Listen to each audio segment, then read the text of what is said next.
Hi guys! Magandang araw po sa inyong lahat. So, kailangan ko din pong mag-relax.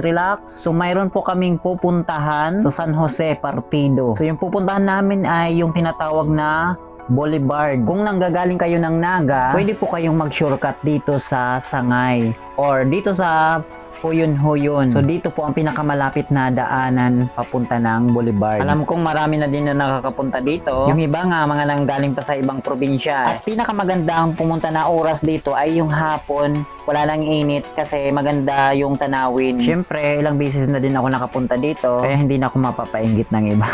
O bakit? Kayo lang ba? Saka kahit wala akong kasama, kaya kong mag-isa. Lagi naman pala akong nag-iisa eh. Kaya sanay na tayo dyan. Pero mas maganda talaga yung magpunta ka dyan, yung biglaan lang. Kapag nagyaya ka kasi hanggang sa maghintayan, hanggang sa hindi natuloy, drawing lang.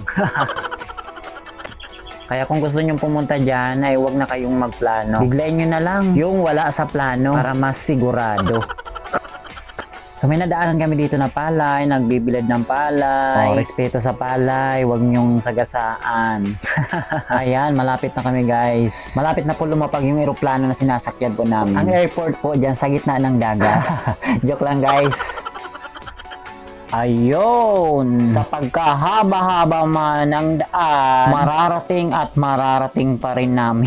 Ako talaga guys, gusto ko pumunta dyan ng umaga or yung hindi pa madilim kasi hindi mo naman makikita kasi yung tanawin dyan kung madilim. Ang makikita mo dyan yung yung street light. So ayun guys, so tanaw na natin yung mga street light ng Boulevard. Siyempre may mga bahay-bahay pa rin na nadadaanan kami dito. At marami din kaming nasa lubong dito na mga namamasyal na. Maraming mga rider. Yung iba talagang sinadya na mamasyal dyan. Yung iba galing sa trabaho, nag-shortcut dyan. So dyan dumaan para gusto nilang makita yung tanawin at makapag-relax.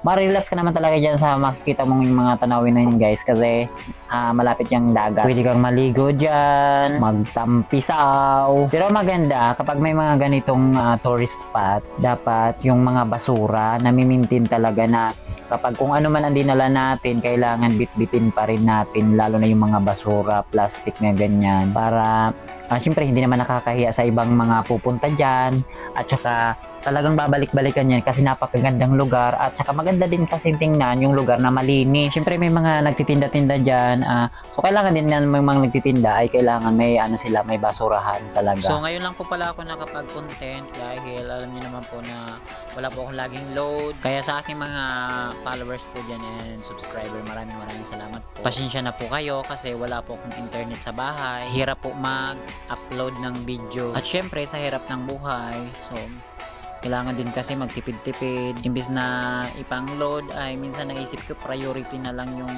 pagkain kaysa maglulod ng 100. So mas inuuna ko po yung pangangailangan ko po dito sa bahay. So ayun guys, so malapit na po pala kami dito na ang pinakasentro ng Boulevard. Ito na po yung pinakagitna niya. So alam ko marami na din nakapunta dito kung sino-sino na mga nakapunta dito. Araw, gabi po nakakapunta dito. Pero ako bihira naman po ako makapunta dito kasi alam niyo naman na medyo malayo to. Saka kailangan din po niya na kailangan pagpunta dyan meron kang pang gasolina. Saka madali lang puntahan kapag may pera ka. So ngayon kaya naman ako pumunta dito para makapag-relax. Hindi lang naman yung pagtatanim-tanim na lang sa bahay. Lagi ko na lang nakikita mga sitaw, mga kamuting kahoy, kamote. Ayun po, maraming salamat po pala sa inyong suporta para po sa akin. Thank you po and God bless po sa inyong lahat, sa mga nagtitiwala po sa akin, sa mga followers, subscriber ko po. Maraming salamat po sa inyong walang sawang panunood po. Ingat po kayo palagi and God bless. Sana po nag-enjoy po kayo sa panunood. Maraming salamat po. And God bless po sa inyong lahat. Bye-bye and thank you for watching.